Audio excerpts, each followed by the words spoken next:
And thank you so much for joining me in this week's YouTube video. This week, I am sharing a special replay for you that was done during the Middle School Math Summit. I'm sharing this as a special treat just for you, my valued YouTube viewer. So grab your favorite beverage, grab your favorite notebook and Flair pen because so many knowledge gems were dropped during this interview, and I don't want you to miss a thing. Enjoy and let's dive in. Hello and welcome to the Middle School Math Summit. I'm your host, Kathy Martin, and I am so excited to bring you our interview with the one and only Brianne Beebe. Brianne, thank you so much for being part of this event. I am so excited to talk all things productivity strategies for teachers. It's one of those topics that I nerd out about because anything to help us save time, be more efficient, effective, so that we can leave our classrooms at the end of the day. I am all about it. So, Brianne, for those who may not know you, can you share a little bit about yourself? Hello, I'm so honored to be here. Thank you so much for having me. My name is Brianne Beebe, as you said. I am a high school math teacher in New York State. I've been teaching for 11 years. I've taught geometry every year. Currently, I'm also teaching pre-calculus and calculus. I'm a mom to two. I have a 4-year-old. By the time this is out, though, he'll be 5, which is hard to believe. And I have a 1.5-year-old. So they keep me very busy. And as a teacher, I'm a burnout survivor. That's how I classify myself. My 4th year of teaching, I was facing burnout, and there was so much going on that led me there. Big part of it was just having admin that was unsupportive and just really difficult students. Like, you try to separate those kids into their different corners, but when there's 7 of them and not enough corners, it doesn't really work. So for me, what helped me with overcoming burnout was figuring out some of these productivity strategies, because everything else I said was outside of my control. I can't control the kids that I'm given or the admin that I have.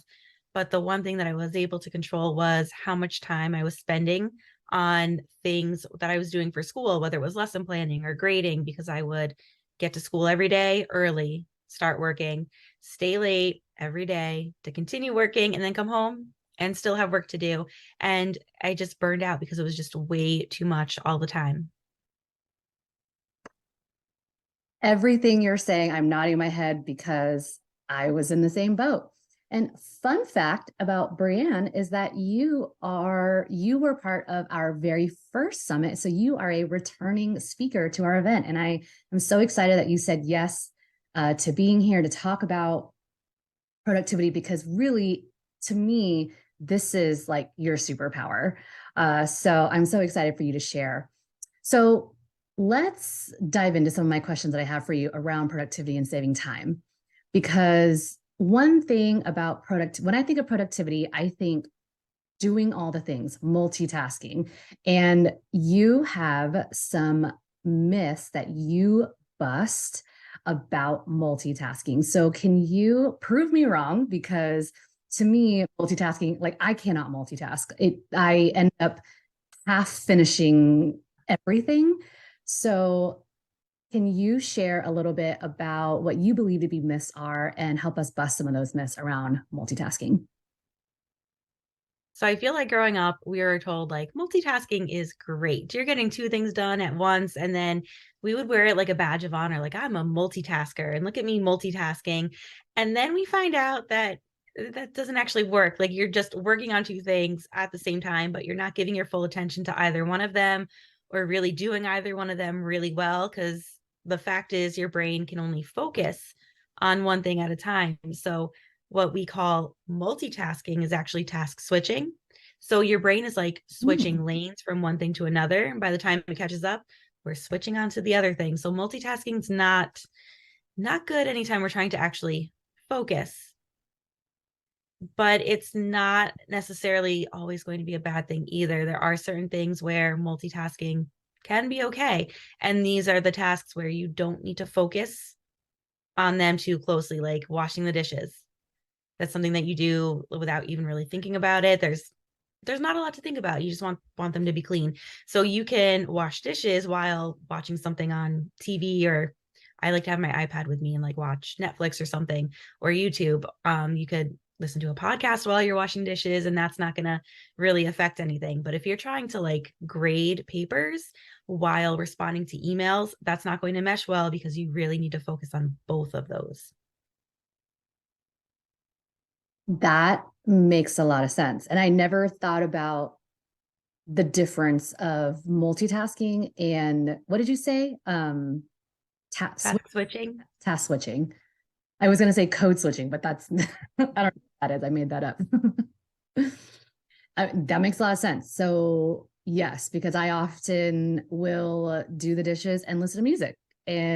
But I can't work, like, I can't teacher work and listen to music because Yeah. I just end up singing all the songs and not grading my papers. So, okay, speaking of grading, one of the many things that takes up a ton of time for us as teachers is grading. So, do you have any strategies on how to save time besides just don't grade it? That is a good one though. Like you don't need to grade everything. Sometimes when my students ask, is this being graded? I don't lie to them and I'll say it counts for like participation today. Whereas, it's not going to go in the grade book and they'll understand that it's more about them getting the practice and experience that way.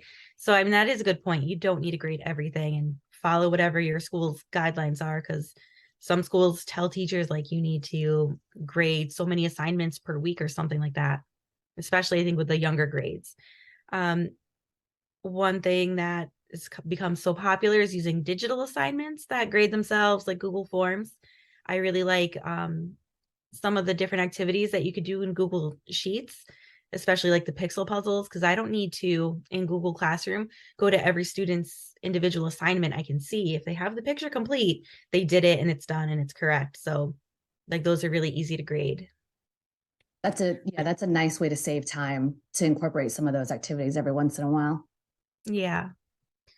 Another tip is try to make the total number of points something that's really easy to calculate with. All of my tests for my geometry class, I grade out of 20 points, and I actually did the math, and it's proportionate to our state exam and how much time students get for the allotted points.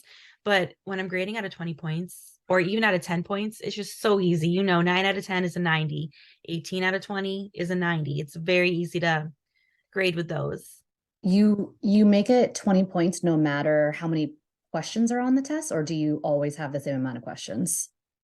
The number of questions vary. So our state exam has part 1 and 2 questions are 2 points, part 3 questions are 4 points, and then part 4 questions are 6 points. So how many questions are on the test is different for every unit, but the total number of point value for the entire test is always 20.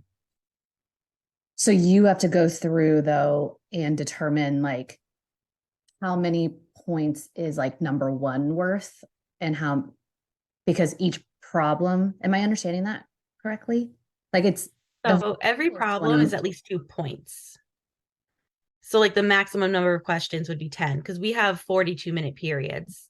So like we're not block scheduled or anything like that. Okay.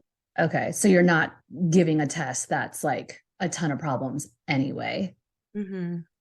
Okay. So making each test the same amount of points or same points every time. So it's easy for you to calculate. Right. We'll use the like easy reader where That was the next tip. oh My go. calculus class, like it's not easy, like to get their test to be the same length every single time because there's no standardized test for them that I'm working off of. It's just whatever, you find some problems and you put them on the test. So for my calculus class, I'm always using the easy grader to convert their grades.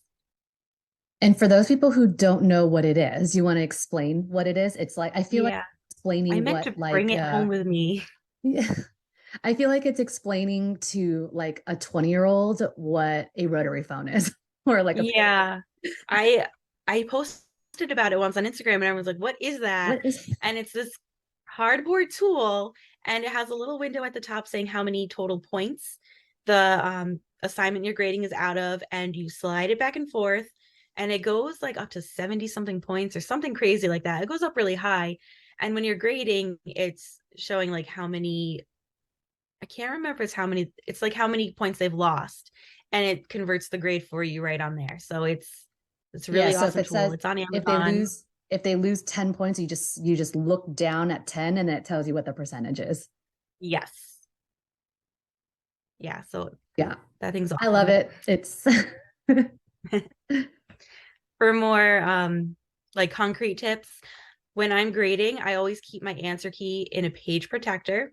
So that way it's off to the side and I'm not accidentally grading my answer keys. I've done that so many times. Even with like the special colored ink and everything. I'm just like, oh, this student did really well, but it's just kidding, it's me. okay, what else? I also recommend, yeah, No, go ahead. grade just one page at a time.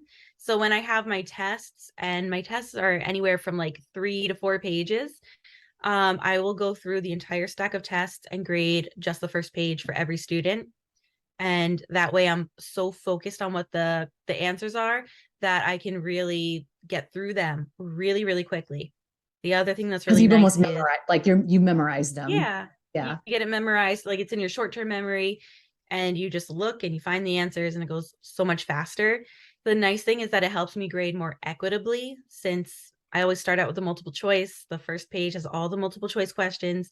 They're either right or wrong. And once I'm done with that page and I flip it over, I don't know whose test I'm grading anymore. So when I get to page 2, when we start getting some of the short Mm. answer questions usually, then I'm able to grade like very fairly, and I'm not looking at it like, well, this student, they know their stuff and they just, had a hiccup here, and I don't give them like the pity points or vice versa. So when you do that, because so okay, so you're grading everyone's first page. So you're like, okay, done, done. You put it to the side, Mm-hmm. right? Then you flip everyone's page over. So now you're on page 2 of everyone's test. And I love the point that you made that like because the page is flipped over, their name is covered, like you don't see their name. So how do you, but let's just say it's a 4-page test. By the time you get to Mm-hmm. 4, are you then having to like go back and like calculate all the points, or like how do you make finding the points what they've earned easy? So at the bottom right corner, it's just like my habit. I always write down how many points they lost. I know it's nicer to calculate how many points they've earned, but like my brain just does not function that way. So I'll put like minus however many points for the entire page. And then when I get to the end, I can kind of fan the pages out and like flip the backside over. And then I can see at the bottom corner how many points they lost in total on their test. Okay. Or you could do it the opposite, right? How many points they earned and then just add them up. Yeah. Nicer to do how many points they earned. I love that. I think that I have never graded that way before. Do you find that that saves you time versus like grading the whole page or the whole test for each student and then moving on? Yeah, definitely. So when you're like focused on just that one page, you can fly through them. And then at the end, I'm just going through and calculating all their grades. And then at the very end, I take all their tests and I put them in the grade book. So it's grade the first page, grade the second page, grade the third, grade the fourth, and then calculate their scores as a separate thing, and then put their grades in the grade book at the end. So that would be batching how I'm grading. So I'm doing like the same thing over and over until I finished like page 1. Then I start on page 2. And so that way I'm so focused on what I'm doing that I can get through it a lot faster. And I'm not switching between like, how did I grade this problem and how did I grade that problem, especially in geometry, the proofs. Like, you don't want to like go from multiple choice to proofs and then back and forth. Okay, so that it leads me into my next question. You said the magic word batching. So, what is it? Can you share like what batching is? How do we do it? How do we make it less overwhelming? Tell us all the things, especially if someone's watching and they've never heard of this word before. So batching is a process for completing tasks that involve repeating the same step for multiple projects. So you're not going back from one thing to another, you're staying focused on this one thing, and then you're able to get faster and more efficient at it. before you go on to do something else. A lot of people just kind of say, oh, I just like lump in all these things that are similar together. But I really like to focus on like what's the steps of completing this task, and then like focus on one step at a time for as many things as I possibly can before moving on to the next step. What are some things that we can batch? So you said grade, which Mm-hmm. awesome. My big one that I batch all the time is my lesson planning. Like whenever I think of batching, that's the first thing that comes to mind. So for lesson planning, it's not like trying to come up with an entire lesson plan for tomorrow. It's looking at my full week and saying, what do I need to have done? And if I need notes for every day, then I'm focusing on just doing notes for every day at like in one sitting if I can. Sometimes it's got to go into like another planning period if it doesn't get finished, but I'll get the notes done. And once the notes are done, then I can say, okay, what planning, not planning, what practice, that was the word I forgot. What practice activities do I need now? And then I can gather those or create them before moving on to like, okay, what homework assignments am I doing? Versus like, do you do that for all three of your, so like go back to notes. So if you needed Yeah. for calculus, you said you teach geometry, calculus, and pre-calc? Yeah, but it's like one at a time. So pre-calculus and calculus are like, oh, they're two separate courses, but they take up 1 year. So right now it's just really just Oh, geometry, like two different sections of it, like two different levels, and then calculus. so when you're doing notes, are you doing notes for all of your classes at the same time? Or are you just focused on just geometry, getting all my notes for geometry done, and then the practice problems for geometry, and then, what's the Mhm. for geometry? Or are you doing notes for geometry, pre-calc, and. So I stay focused on like the one thing. So if I'm working on the notes, I'll do all the notes for calculus because it's newer for me. So it takes up the most of my focus. So I'll start there. And then once the calculus notes are done, then I go over and start working on the geometry notes. Okay. Okay. So you'd work on all the notes for all of your classes. Hmm.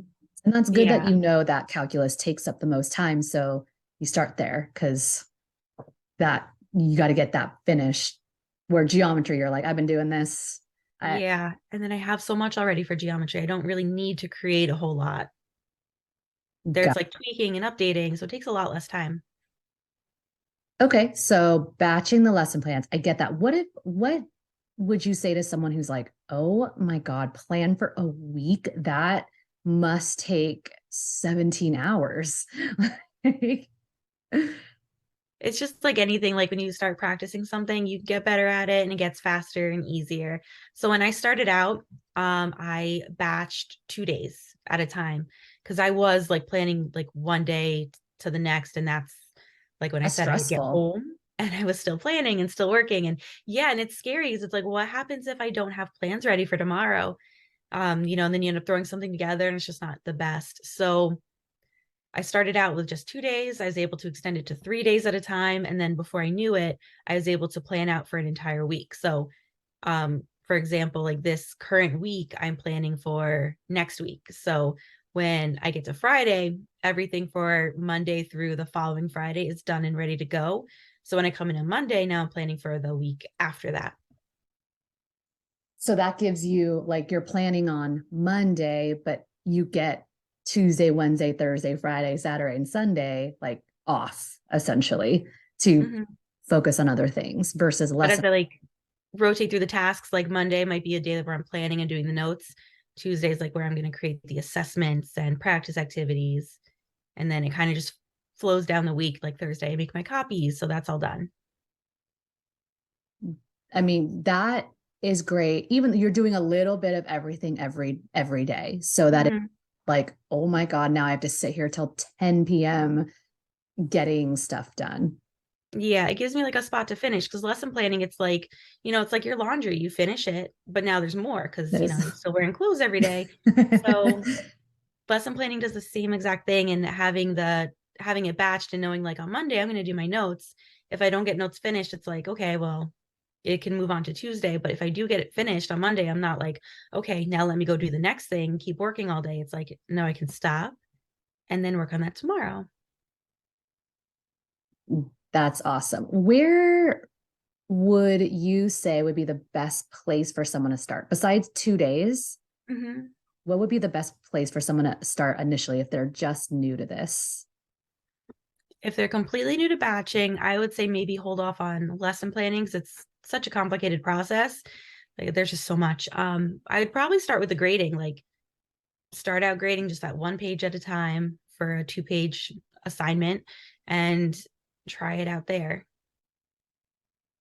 I love that. Can you talk a little bit, like go back to grading really quick? Like what is Mhm. your process for, like you said the grading, you said how you grade. What's like, what happens after that once you've done all the grades? Once you've graded all the tests, what happens after? Yeah. I have a bin in the front of my room because my students get everything back. I have a bin where I keep everything until I can pass them back. The hardest part is getting caught up with those students that were absent that day. Because until they're done and they've made their stuff up, I can't really pass it out to my students, which is very frustrating when you want to give them that like really quick feedback. Our grade system allows students to check their grades. So I make sure that for the big assignments like quizzes and tests, it goes into we call it school tool, the program or system that we use. So I get it right into school tool as soon as I can so that way students can check their grades. Then they at least have an idea of how well they did. Sometimes students will come to me and say, can I look at my test and see what I did wrong? And I can do that like on a student by student basis. But like I said, I'm waiting for everyone else to make their stuff up. As soon as I'm able to pass it back, I'll take it out of the folder that sits in the front of my room and distribute it to the students so that they can, learn from their mistakes. That's an awesome system. Just yes, but it throws a wrench in the system when you have students who are absent and you can't move forward. But yeah, that happens, I guess. Yeah. Brianne, this has been so awesome. I love the idea of starting with batching with grading, possibly moving on into lesson planning, because I think ultimately that really is a huge piece in our teaching lives that takes up so much time and energy. So if we can find ways to streamline it, and I love like using every day to work on it a little bit, because that overall then will save us time and help us Mhm. be productive. Can you share a little bit about what you have included inside of our VIP toolkit? Because what you're including is also going to help us save us a ton of time as well. And if you haven't upgraded your ticket to grab our VIP toolkit, you're going to want to, because you're going to want to access brand stuff. And to do that, click on that button below to upgrade your ticket so you don't miss out. I've included some worksheet templates in both PowerPoint and Microsoft Word formats, and these are created as template files. So what happens is when you open it, it will create a brand new document, and you can add in your questions for your worksheet and save it as whatever it is, but it's not going to do anything to the original document. I don't know if you've ever tried like redoing a document, like you open it up and then you make changes to it, but then you forget that you need to save it as a new one. And so you lose the original work. That can be a nightmare, but these are template files. So they're created that when you open them, it's always fresh and new, and you don't have to worry about losing any of your work. Very cool. And this is going to be great for those of us who want to, maybe create some new activities for our students, but don't always want to start from scratch or really have a place to start. This will kind of give us a great starting point. Awesome. I'm so excited to check it out. Brianne, will you let us know? Oh, before we hop off, I'm really excited to dive into our bonus interview with you because you're going to be talking more about we're going to dive deeper into systems, what systems you use, because creating a system in our classroom is really helps us be productive, save time versus just running around all day, every day without a plan. So I'm really excited to chat about that. Before we do, can you share a little bit more about where we can learn more about you online, where we can, check you out, follow you, and get some more of your productivity tips? Sure. So if you're not following me already, I'm on YouTube. You can search Brianne Beebe or Busy Miss Beebe, and my channel will come up. I share a lot there. I'm pretty good about every other week. There's a new video. You can find me on Instagram. I do a lot of story updates from my classroom, and I have my website, busymissbeebe.com. And if you wanted to learn more about batch lesson planning, I have a workshop that's available if you go to batchlessonplan.com. Awesome. That sounds like a great resource. Brianne, thank you so much. And we will catch everyone in our bonus interview. Thank you.